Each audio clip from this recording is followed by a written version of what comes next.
So hello, welcome to the first episode of my new series, which is Big Daft Skies with watercolour and ink sketching with some pencil work. Snappy title, Big Daft Skies it'll have to be. So the first one is going to be really simple skies. So we're going to be looking at solid blocks of colour in a single wash. Sounds very simple, but a lot of people struggle with it. I know I did when I first started watercolours. How to do a gradient with one colour and how to do a gradient with two colours with watercolour. And I'll be showing you the difference between, one of the fundamental differences between ink and watercolour when it comes to using them for skies. So this is a sort of gentle introduction to Big Daft Skies. So enjoy. Hot press, so this is smooth watercolour paper I'm using for this. And what I've done is I've masked off this area with this yellow masking tape, which I know some of you drives you mad, but I quite like it. These are really obviously just little doodles effectively to enable me to put some skies in. So what I'm going to do here is I'm going to do a watercolour wash. Just a simple watercolour wash. Here I'm going to do an ink wash so you can see the difference between ink and watercolour, because I think that's quite a useful exercise. I know I've done that in the previous video, but I wanted to start this with sort of fundamentals, if you know what I mean. So for the third one, I'm going to do a graduated wash with just one colour. And then for this one, I'm going to do a two colour graduated wash. So let's start over this side first with our watercolour version.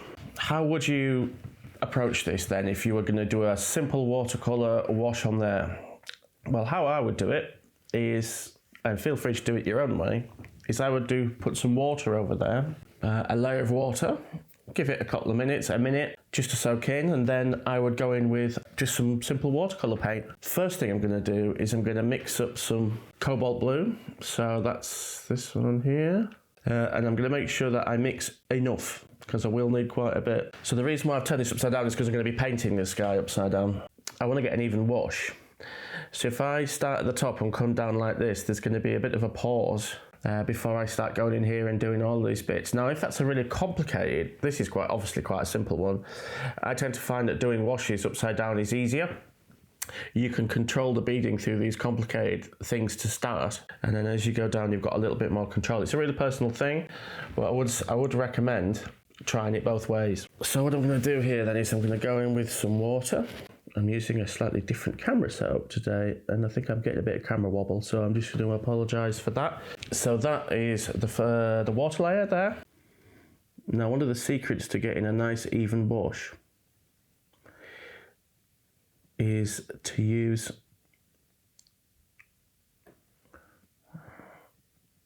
make sure you've got plenty of paint mix, because if you...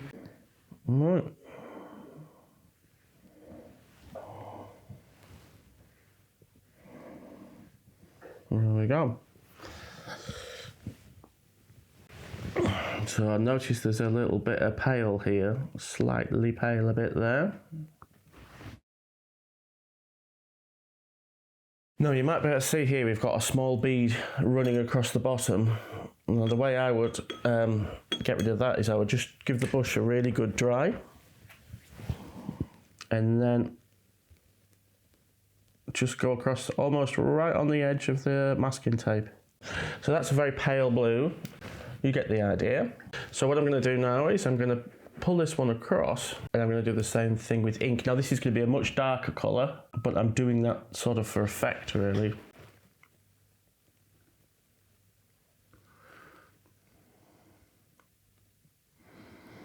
Now ink is the same.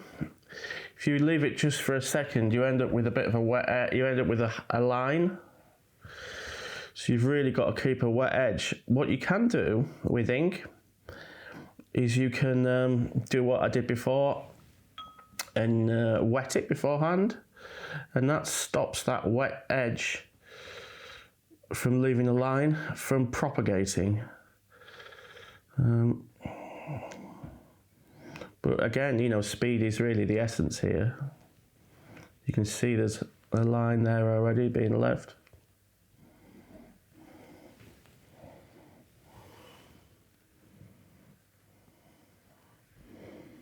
So again, I don't want to put too much on, otherwise it is going to just pool. Oops.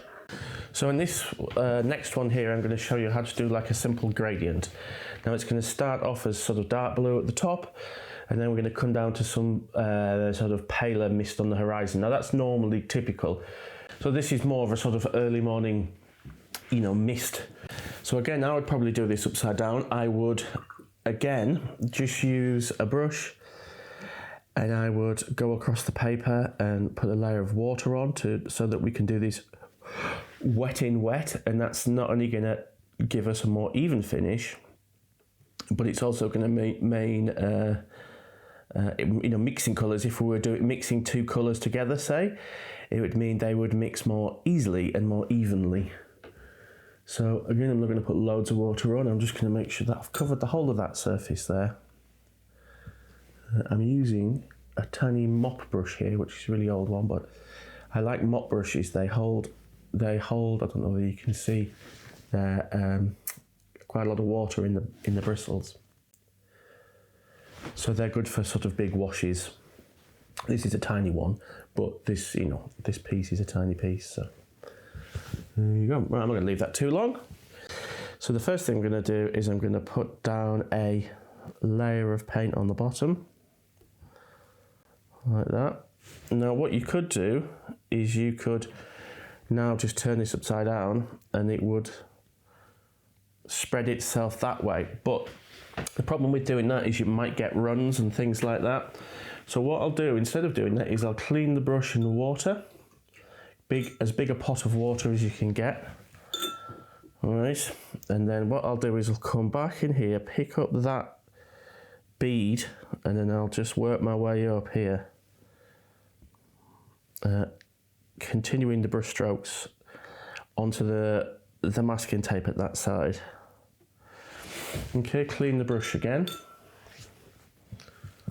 and again picking up a little bit of this pigment in the bottom here, and I'll start in the middle and work my way up. That's it. And then where I want the mist to stop, I'll clean the brush. Now I'm going to dry that on some tissue paper, and then I'll go onto that hard edge there, and I'll just go across that hard edge, and that will get rid of it.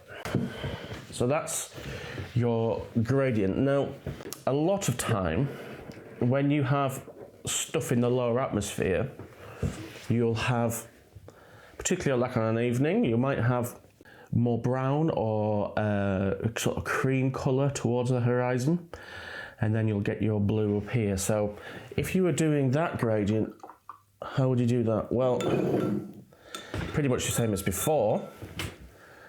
So again, I'm going to go in here and fill that brush full of water, and then along here, and then making sure I'm getting good coverage. It's a good idea, I know I'm not doing it all the time, but to try and practice with long brush strokes. It's like when you used to paint, you know, doors and things with gloss. It's nice big long strokes when you're doing things like this. Okay, so we'll just give that a sec. So what I'm going to do is I'm going to use the same paint as I used here, but the first thing I'm going to do is I'm going to do the sky there, just the same as I did before. Alright, so that's our bottom bit. Clean the brush, dry the brush, and then I pick up a bit of that paint actually, because what I'm going to do is I'm going to bring it up a tiny bit higher. That's it, like that, and then clean the brush, dry the brush, and then we again go in and get rid of that line. Okay, so I've just put a tiny bit more water on back on this top bit, and then I'm going to get some sienna, natural sienna, and I'm going to start at the lowest point here and here and add that pigment in. Now I don't want this to run down, so I've got to try and keep control of it. If I could put, the best thing to do probably here would be to paint this just flat, just lie it down, but because of the way I've got the camera set up, I don't necessarily find it that easy. So again, dry that brush and just stop that line. With the dry brush, just pull out any paint that's on there. Now that's quite gentle. So what I'm going to do now is I'm just going to lay that flat just to make sure that nothing runs around, and then they'll dry and we can have a look at them.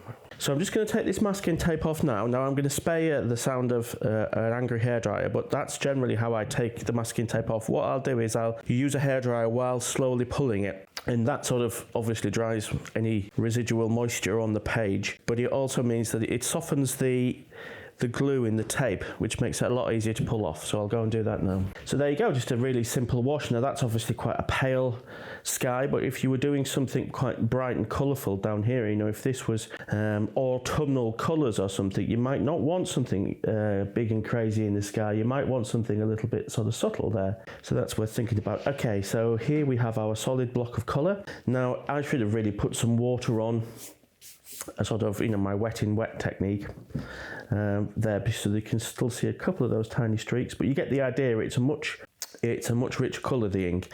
One of the reasons why I wanted to show you this is because, particularly if you're using textured paper, some paint has bigger pieces of pigment than others, so it can sort of naturally granulate, and that's what granulation is with watercolour paints. Now this is a French ultramarine, which is quite a heavily granulating paint. Now exactly the same paper with ink, you have this amazing smooth, quite the opposite of this granulation. You can see there.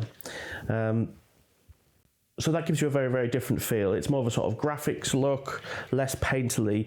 It looks actually more like it's printed, you know. It's worth thinking about that. Right, so going back to our initial gradient here. Now you may notice that there's a big thumb and a fingerprint on here, because while I was drying it, unfortunately I dropped the paper, and I grabbed it here and then fumbled it and then grabbed it there, and I also grabbed it on the other side. So, I'll be full disclosure, we all make mistakes. Photoshop those out with your eyes.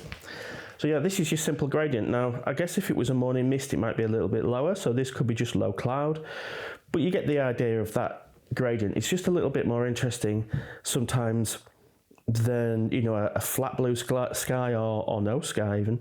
So I purposefully put this horizon, you can't see the bottom, but about a third of the way up. So if you imagine, if I was to split that into threes there, they're thirds.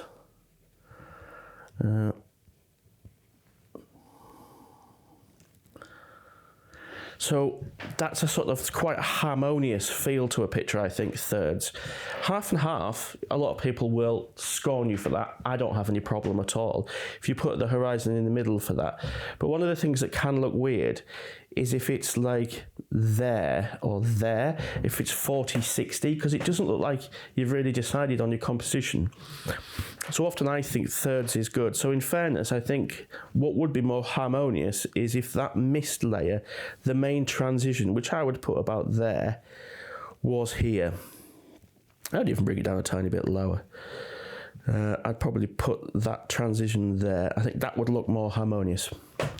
But it's one of those things that, you know, you have to think about this sort of thing with skies. You know, it's not just a sky. You're not just replicating what's there. You could do lots of different things.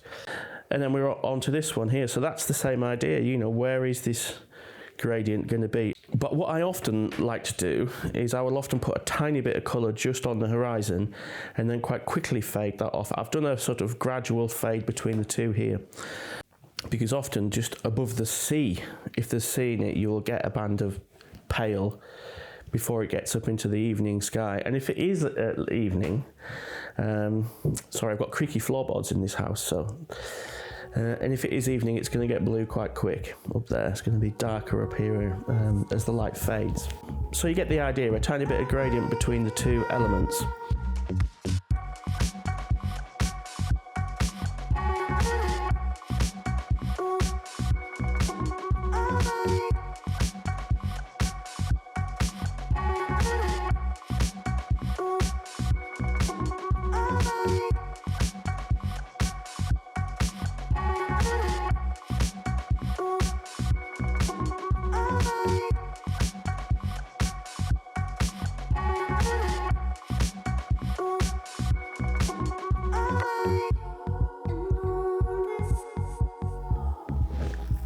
you can see some of the sort of final pieces here. I just threw some colour on them for just for a laugh, really. Obviously, this is a bit of a crazy splashy one. Some of the splashes went onto the other pieces with the professional. And yeah, again, just try not to put too much colour on this because it was quite pale sky. I wanted it to be a slightly sort of dreamy feel. That was obviously that slightly abstract sort of island sky thing. And then this one, which is probably my favourite, is again, there's a bit of paint from something else. But the reason why I like to keep these is I have a stash of them, and if it's somebody's birthday or something like that, I'll maybe just write it even on the back and say, happy birthday, blah, blah, blah. And then I can stick it up on the mantelpiece or fridge or whatever, and then chuck it away, because it's, they're not really, I wouldn't say they're sort of keepers necessarily, but they're nicer than buying a card, and it means more, doesn't it? So do join me for the rest of the series, because we're going to be progressively doing more and more sort of complex exercises to hopefully build up your skills, or just have a play. It may be that this is something that you're really, really good at already, so it's nice to have a refresher, but also just to probably remind yourself how much fun doing big daft skies is. So I'll see you next time. Bye-bye.